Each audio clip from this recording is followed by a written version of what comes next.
trazendo mais um vídeo aqui pra vocês, pessoal. E aqui quem fala é o Gabriel. E hoje eu quero falar com vocês sobre carreta furacão, tá? Eu faço sobre com vocês. E é muito legal o jeito que eles dançam, tá? É uma hora o jeito que eles dançam. É tipo assim que eles dançam. Siga em frente, olhe para o lado. Se liga no mestiço na batida do cavaco. Siga em frente, olhe para o lado. Se liga no mestiço na batida do cavaco. Vamos passo a passo outra vez. 1, 2, 3. Vou pôr no remeleixo vocês. 1, 2, 3. É fácil de aprender. Entendeu? É mais ou menos assim.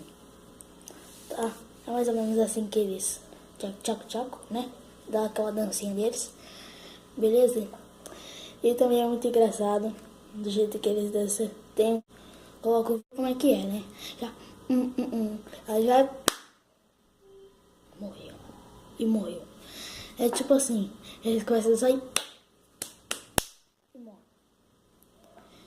É a vida. Eles começam a dançar e pá. E morre. Aí, tem um que até tava, tipo, o cara tava passando de moto assim, né? Aí o cara vai, na verdade o fofão vai lá e sai do trem, ele fica segurando lá. Ele saiu do trenzinho, né? Aí ele saiu, na hora que ele saiu, ele bateu na moto. Aí a moto capotou, e ele caiu. Só que graças a Deus, o cara que tava andando na moto não se machucou. E também o fofão também não. Graças a Deus. E uma das coisas mais divertidas é essa dança. Essa dança não, essa música. Olha só. Siga em frente, olhe para o lado. Se liga no mestiço na batida do cavaco.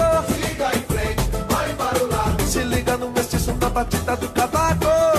Velho, é muito da hora essa música, cara. Você não tá entendendo. É muito da hora essa música, você não tá entendendo. Beleza? E o vídeo vai ficando por aqui. Se você gostou, deixe seu gostei. Se inscreva no canal. E galera, não esquece de deixar aqui. Like